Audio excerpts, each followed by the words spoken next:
Well, hi, everybody, and welcome to the August general membership meeting of the Heartland Continuum of Care. We appreciate you all taking the time to be a part of this meeting and for joining us this morning. The start of the agenda is the minutes from the July meeting, and I know you've had just a little bit of time to review those, but if there are any edits or a motion to approve those, we'd entertain that now. Motion, Katrina Hayes. Thank you, Katrina. Second, Val. All in favor, could you indicate with an eye or a thumbs up? Aye. Aye. Thank you. Any opposed? All right.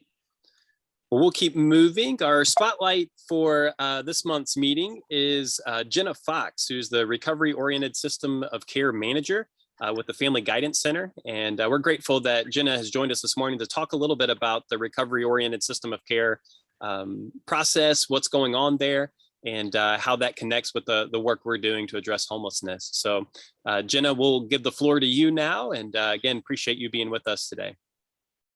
Thanks, Josh. I'm Jenna Fox. I'm, like Josh said, my title is ROSC Manager for Family Guidance Centers. I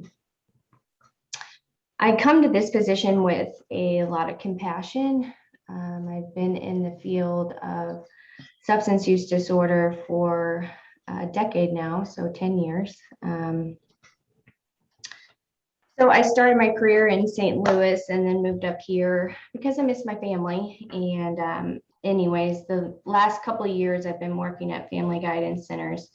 And at Family Guidance, they have a variety of different programs that they offer to individuals with substance use disorders. We have a prevention team that goes into some of the schools. We also have a residential program, so that's a 3.5 program where we have 28 beds that we house people for about 28 to 30 days. And then we also have a 3.1 program where they're able to go out into the community and still live with us. We try and keep that about 2 weeks. But the main purpose for that is to gain safe housing and employment. We also have a methadone clinic. So that's a medicated assisted treatment program along with the Vivitrol injection we offer. At the facility down off of 11th Street down here, we also have a contract with the federal prison systems. So we do house, I believe, about 30 to 40 federal inmates, and that is a work program also where they are able to go out into the community and have employment and integrate back into the community. We also do outpatient services, which is located here off of 11th Street, as well as a Stanton location. We have a couple different grant programs going, and that's what ROSC is. ROSC is ROSC stands for Recovery Oriented Systems of Care, and it is a part of a coalition that's happening throughout the state of Illinois.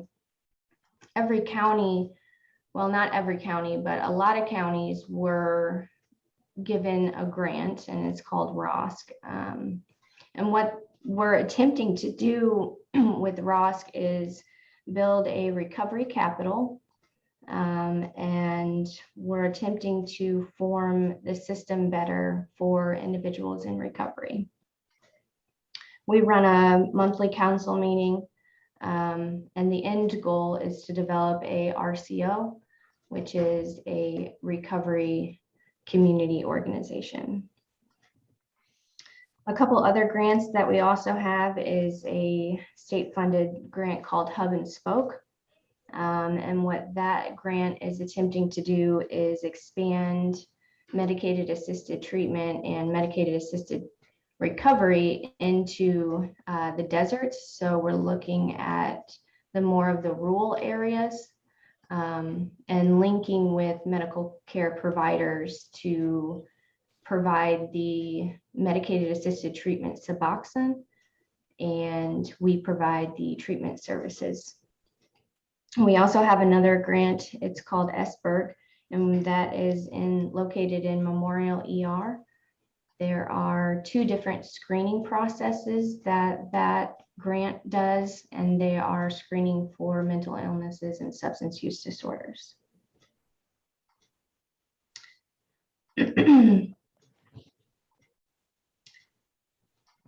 And that's kind of all. I wanted to kind of wrap it up in a picture for you on everything that we're trying to do to develop a better system for the population that we serve. And, you know, why I think it's important to do this work is because these are just people. These are just people, and they have experienced excruciating trauma in their lives. And they need all of us to be in unity in order to help our community better, especially now after this pandemic. It's been really, really challenging on the population that I serve. And anyone that has any ideas or want to join ROSC or see if there's anything that they can do in order to assist, please email me. I'm gonna try and be on this meeting now every month, so you can have my contact information as well. Jenna, thank you so much for You're welcome. sharing some. I'll just add as a follow-up to this meeting, we'll send out a link to this video, but also any resources. So we'll be able to send out some of the information about Family Guidance Center and ROSC. And I know you already have strong partnerships with a lot of our agencies who are on this call. But if anybody is curious about how they might be able to link up or partner with the Family Guidance Center or become a part of ROSC, they can contact you as a next point of action. Would that be right? Yep, that would be right. Awesome. Well, again, thank you so much for being with us this morning and sharing a little bit about what you do and even why you do it. So we're really grateful to hear from you. Thank you. Thanks for listening. Thanks for taking the time to be here. Sure. All right.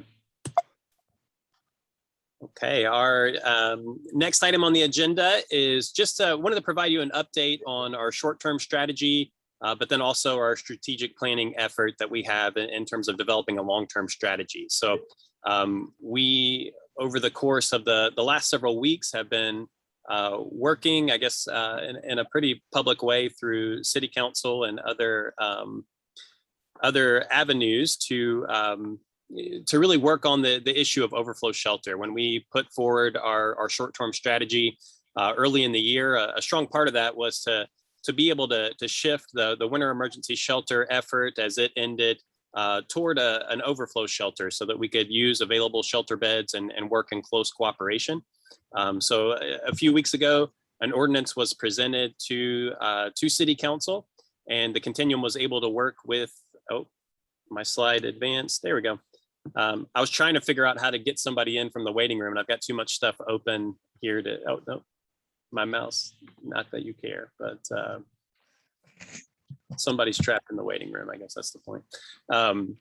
So we've been working with our partner agencies basically to put forward a plan that does 2 things. One, we know that there's an immediate need for additional emergency shelter. As we look at our community, we have more people who are in need of emergency shelter beds than we have space available.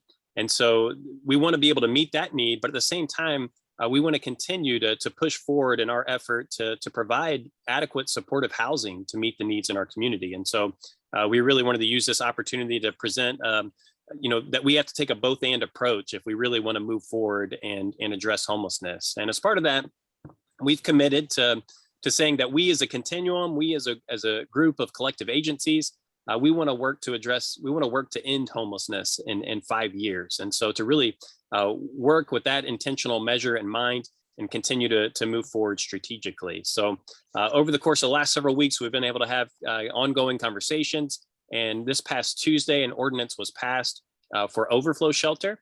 And we presented about how that structure would work. And then also, as part of that, the city approved $475,000 to fund that effort for 12 months. Salvation Army is going to operate the overflow shelter. And then in addition to overflow shelter, they will also be able to provide up and on average about 6 hours of day service hours each day. And that'll fluctuate depending on just what the community needs are, what other resources are available, and whether all those types of dynamics will fit into that. So we're grateful. This is the first time to my knowledge that we've had that commitment for a 12-month overflow shelter. And so we'll continue to move forward with that in mind and hope to create that stability from that standpoint, but then also be able to work really intentionally on what it looks like to expand permanent supportive housing and rapid rehousing. And, you know, as we've mentioned over the course of the last several months, we really have an unprecedented opportunity to use American Rescue Plans, remaining CARES Act funds in a really strategic way to move forward. And so we intend to continue to push forward with that. The proposal that we put together, and I'll include it in the follow-up email to this meeting, it included the information around an overflow shelter effort. It also included some of the good things that are happening.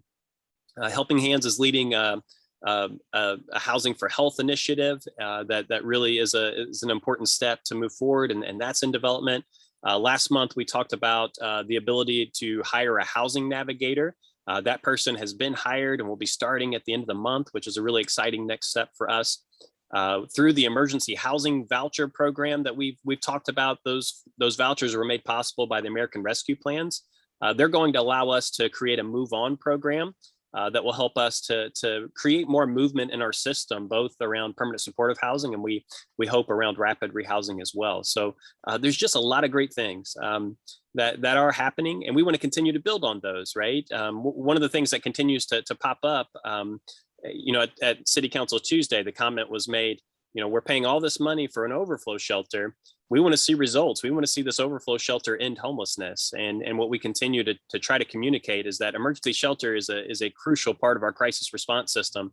But emergency shelter alone, emergency shelter without expanding these housing opportunities, cannot end homelessness. And really, it is possible for us to just provide emergency shelter and be in relatively the same place 12 months ago if we don't also expand these other programs to meet the need. And so we continue to work around gaps that we know exist. And, you know, one of the easy sources of data for that is our coordinated entry system, which last month had 129 people waiting for permanent support, not the combination of permanent supportive housing and rapid rehousing.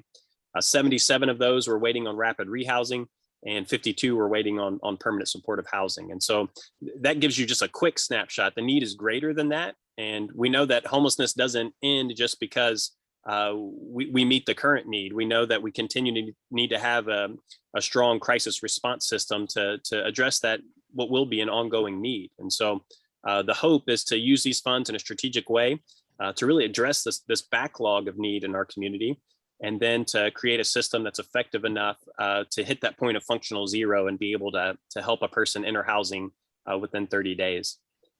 So that's a really quick update. And I know, you know, kind of throwing out a lot as part of that.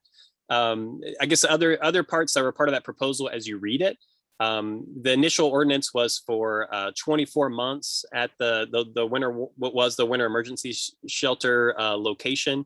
What was put forward by the Continuum in partnership with Salvation Army and our other agencies is a 12-month plan. The location did not change from the original ordinance, but during that 12 months, we've made the commitment to say we've had a lot of great support that has helped to make this long-term strategic planning process available. And we want to really use the guidance that comes from that to come up with a sustainable solution to this issue. One of the things our community has said for a long time is that the seasonal overflow shelter model that we've been utilizing is not sustainable for our organizations. And so we know that the future has to look different than this model.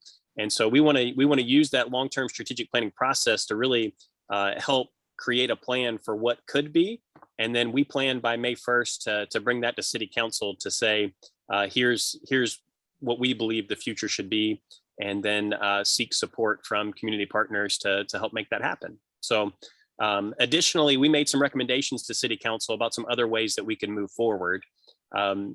Through the American Rescue Plan funds, our city will get almost $2.4 million in the form of what's called a home ARP program. And that will be a combination of the home grant that the city typically gets each year, but it'll be a different, an all new program because it also includes some of the components from the HCoC grant, which would include the ability to provide supportive services. And so we're still waiting on the guidance of what those funds can do, but we've asked the city to really lean on the continuum of care for recommendations about how those funds can most effectively be spent. Additionally, we asked for $50,000, or we asked that the city move forward with us figuring out how to develop a landlord risk mitigation fund in the amount of $50,000. We asked that the city look for ways through their ongoing CDBG and home grants that they could invest $1 million in helping to expand units available for permanent supportive housing and rapid rehousing. And then we also asked for a commitment to work with us to develop a way to make capacity building possible for our organizations. So we want the city to partner with us to allow organizations who really want to start new rapid rehousing programs or permanent supportive housing programs to have some of the funds needed to begin to ramp those programs up. And so, and then I think I'm forgetting one more, but you'll see the whole plan when we send it to you. So a lot of those recommendations will come in the form of ongoing work to bring new ordinances forward in that direction. So we'll continue to work to ask for those additional supports that can help us to move forward as quickly as we can. So on the short-term strategy side, and before I get to the long-term strategic planning update, are there any questions about that? I know as things have kind of popped out through media, or perhaps you've watched City Council, I would imagine that some of that process was confusing, but if you have any questions, be happy to kind of stop for a moment and address some of those. Hey, Josh, Josh, it's Melissa.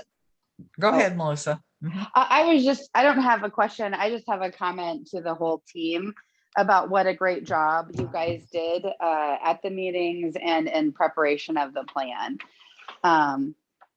I do think that we're at a really unique time, and this is a great time to capitalize on all the resources that are finally available to all the things that we've wanted to do for a long time. So you guys did a great job. Josh, I thought you handled, the city council meetings very well, and it didn't get like highly emotive like it had in the past. So I just want to say great job to everybody who was involved in all of that. Thanks a lot, Melissa. We appreciate that. And Josh, this is Val. Have you gotten a copy of the updated ordinance? Because that's pretty important. Do you have a copy of that? I do, yes. Okay, good. We can include that as well in the. Yeah, that would be really important to make sure that's included. Because if not, it would be filed with the clerk's office probably by next week.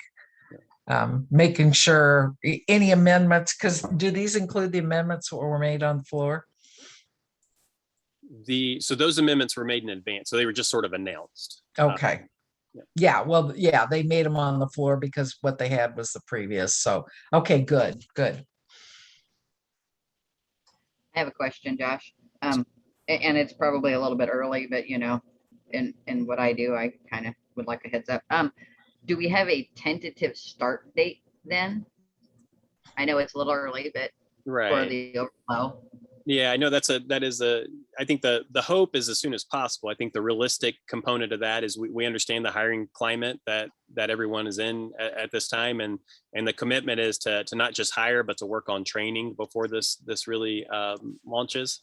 So, I think, it's hard to pinpoint an exact date. The hope is to really keep it moving as quickly as possible. I think as a target date, and Captain Eddie, I'm throwing this out there, but I think, to really kind of look at October as that target date, but so hopefully we can get it going as quick as we can. But there's still a lot of variables that are sort of outside of anyone's control as it pertains to hiring. News Channel 20 said you said 10/1 yesterday, so they gave us a date. Yep.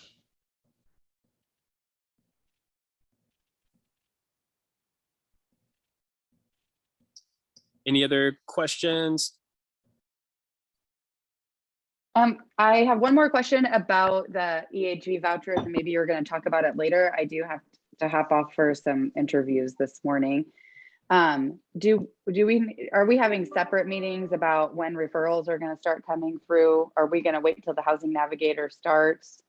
Right. So really the next step, and that group will get back together now that we've kind of navigated some of these other things. That next step Yeah. will work on that move on assessment, which is Okay. that'll be the first phase of those referrals. So I'll be calling Okay. that group back together in the really near future to hammer Awesome. that out. And to add on to that, Josh, is I have a very good possible move on assessment ready. So when we do have that, we'll at least be able to hit the ground running and review it and see what changes that we would like to make with it. And it is, That's I'm awesome. stealing it basically from CPS, HPS Housing First, somewhere. I don't even know what the Nanimo something, but they allow us to steal it. That's awesome. That's great. So that meeting will be happening in the really near future, Melissa. That's great. We'll be ready for that. We're all set up, and our administrative plan was revised to include all of the provisions of the EHV vouchers. The MOU is signed. I know HUD's asked us for an update on where we are with everything, so I can keep them posted as well. Excellent. All right, thank you. No problem. All right, the longer term strategic plan, both of the firms that we're working with, Homebase and Latham Harris Inc., have been already reviewing local data and have even begun. I think one of the interviews have already started. So some of the next parts of that process, both of the firms will be doing some interviews and some focus groups, and then at the same time, we're in the process of developing the steering committee for that effort, which will be coming together in the next couple of weeks for a summit. And so as part of that, through the focus groups and those interviews, some of the next steps will involve more community involvement through the forms of surveys and other forums that we can help create. So we anticipate that it'll become a little bit more of a public process with more opportunities for involvement in the coming weeks. But we're excited to say that process is well started and on path to hit its targets of developing a draft to us this winter. So that all is moving forward as well. Any questions about that process?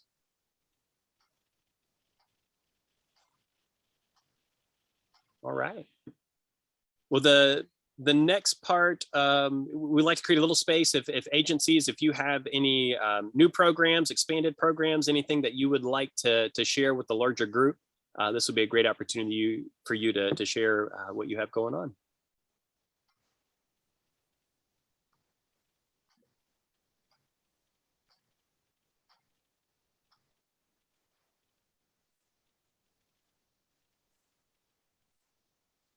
Josh, do you want me to? Oh, agency updates. Never mind. Sorry. That's okay. Why don't we'll just go ahead. We'll blend agency updates with task group updates. So I know we have folks on the call from different task groups. So if you'd like to share some of the efforts that those groups have moving forward, we can do that. And then if that jogs something for your agency, please jump in and share that as well. I'll jump in there if nobody else is going to. Coordinated entry. I've been working pretty diligently on getting the, I've created a housing needs assessment and a crisis assessment, both of which we were not using prior. And we will be meeting today to kind of look those over, and the possible new scoring tool that will be utilized also is going to be a lot easier on the clients per se. It's going to be more of a question based versus a yes or no type of situation. So I think it's going to incorporate them as people more than just answers to yes and no questions as far as scoring goes, because we know that some people just aren't getting reached and they should be more. So hopefully that'll come about really quick. That's all I have for coordinated entry. Yeah, we appreciate all the work you've put into that, Tracy, and then all the agencies and others who've been an active part working in that as we revamp that system. Thank you all.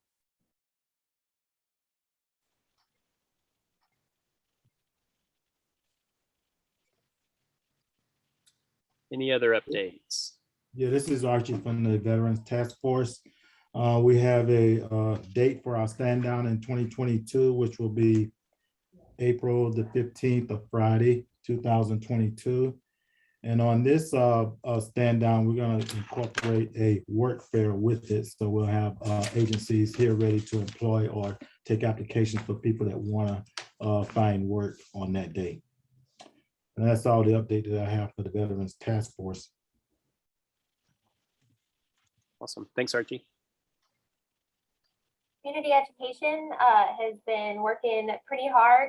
We've had a couple meetings on the community ambassador training, which we're still tinkering around with the name, but basically what we're trying to do is put together a 1-hour virtual training that will be really engaging for the general public / an identified key 100 people in our community to go through this virtual training. So that way they have the right information so they can be your best advocates. Because what we keep seeing, I think, as the communication committee, right, we're seeing some misinformation in the media. We're seeing misinformation just out in the public when we're hearing people talk about the COC and what it is your roles and responsibilities and goals are. And so we just want to make sure that we are doing our job to really create kind of a unified message to get people to plug into. So we are hard underway. A script is in development. We decided to take an extra little approach and make sure that the visual is really high quality and engaging. So we're looking to engage an outside group for that. Thank you to all of the additional people who are outside of the Community Education Committee who have been a part of that. We truly appreciate it. Again, as we're talking about that misinformation, we're getting not concerned, but also concerned that we're not doing enough to really share the good work that each of our partners are doing that are members of the COC.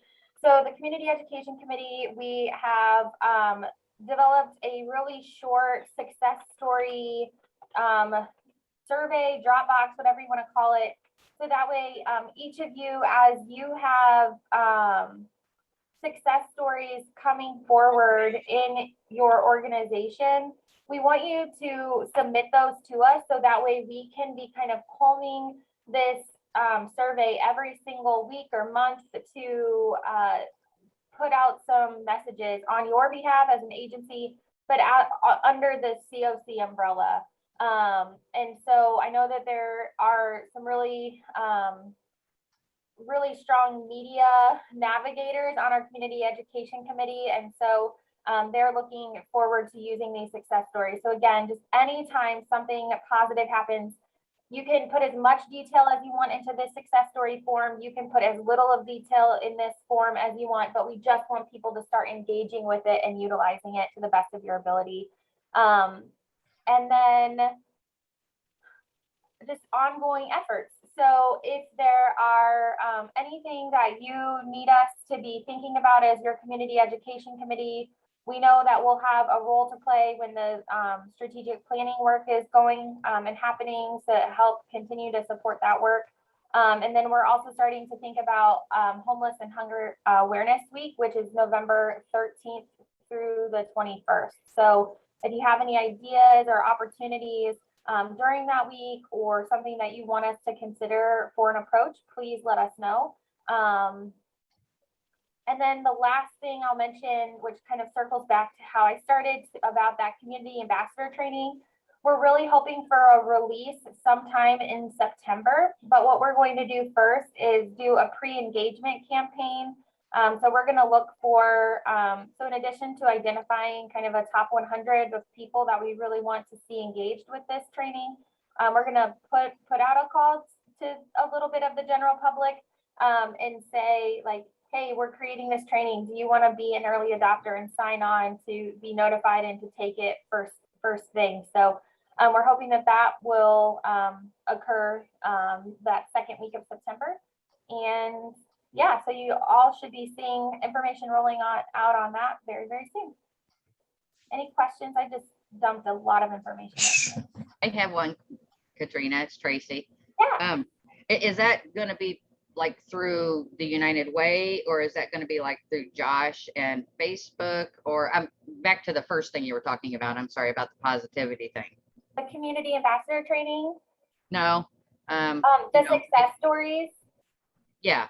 So to start, to have content, what we're looking at is asking permission to use the success stories that are input provided to us quarterly by our funded partners that are members of the continuum, to help share that information first, because we have those stories in our toolbox. But then the success stories that anyone puts in, we're looking to have the HCoC kind of be the lead entity putting that information out. So controlling the narrative under the HCoC name. So not I guess necessarily the United Way. platform is what I was looking for. The form. No, the platform. How is that going out to the community? So the team members, they've talked about social media strategies, but then also we have really talented writers on the team. So they'll be releasing press releases as much as possible. Jane, Josh, you want to help me out here? Yeah, no, I think some of that is still in development. Like Katrina said, I think the hope is to really do a better job of messaging about the good work that's going on. Obviously, some of that will depend on, what agency shares the success story and, what they're comfortable with sharing and what forums. And so some of that's in development, right? So as part of United Way grants that a lot of agencies get, you're already providing those success stories.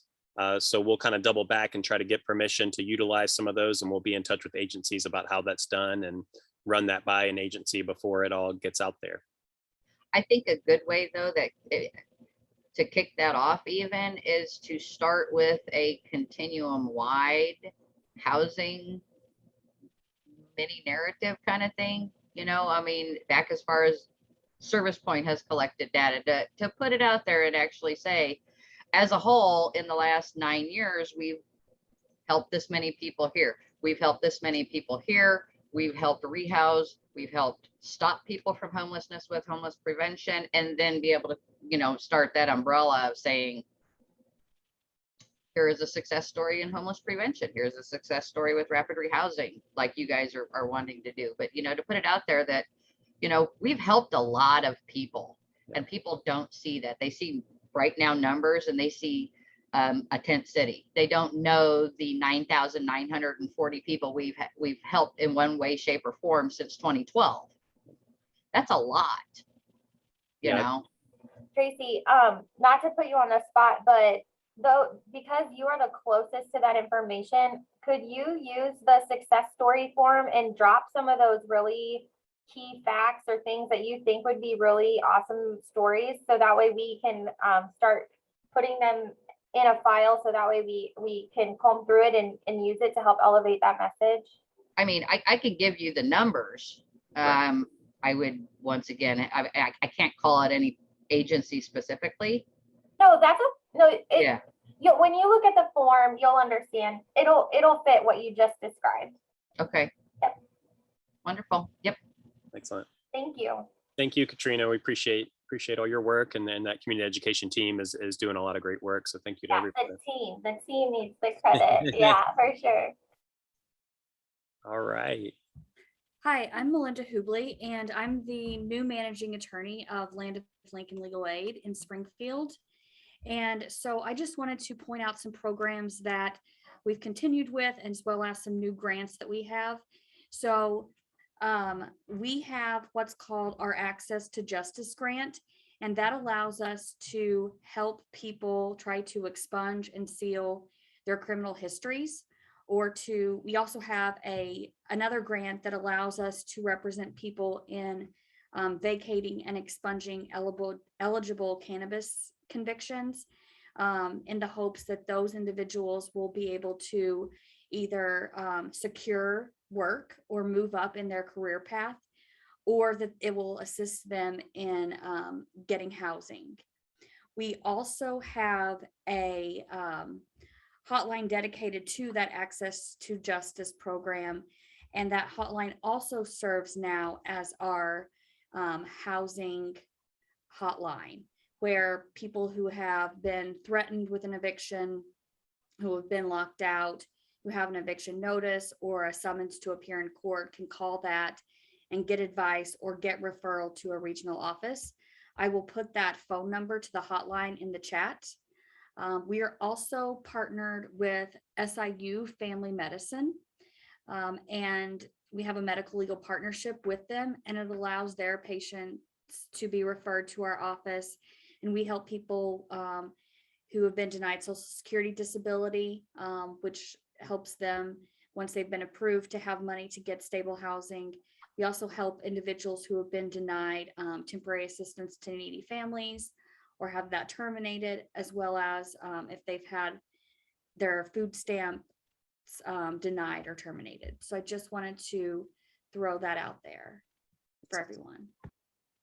Melissa, I'm sorry, Melinda, my bad. Thank you so much for joining us, and thanks for sharing that too. We're really grateful to have you on the call. Happy to be here. Thanks for having me. All right. Any others before we move on? All right. Well, under old and new business, there are a couple things that have popped up. As you remember, for the HUD, their COC grant, last year there was not a competitive process for that because of the ongoing pandemic. This year there is going to be a competitive process, and the announcement for that was released yesterday. So we'll be announcing and emailing a blast out to this group and posting on our website more information about that in the coming days. But want to make sure that you know that has happened, and there'll be a link to that in the follow-up email as well. Another thing that we've talked a little bit about in previous months is youth homelessness. There are special grants specifically around youth homelessness, and one of the things that we've been exploring is what it would look like for us to take the steps that would position us as a community to be eligible for some of those grants. And one of the things that we've identified as a key next step would be to have a task group that is specifically devoted to youth homelessness, that would help us to develop a youth advisory board and help to work in the direction of becoming, doing a more effective job at addressing the unique challenges of youth homelessness. And so we want to let you know about that. If that's an area of interest for you, please let me know, and we'll make sure that as that group gets rolling, that you're a part of that.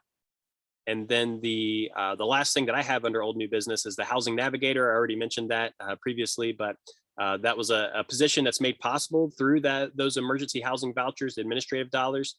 Helping Hands agreed to be the organization to take that position on, and a person has been hired, and we're really excited to get that effort started.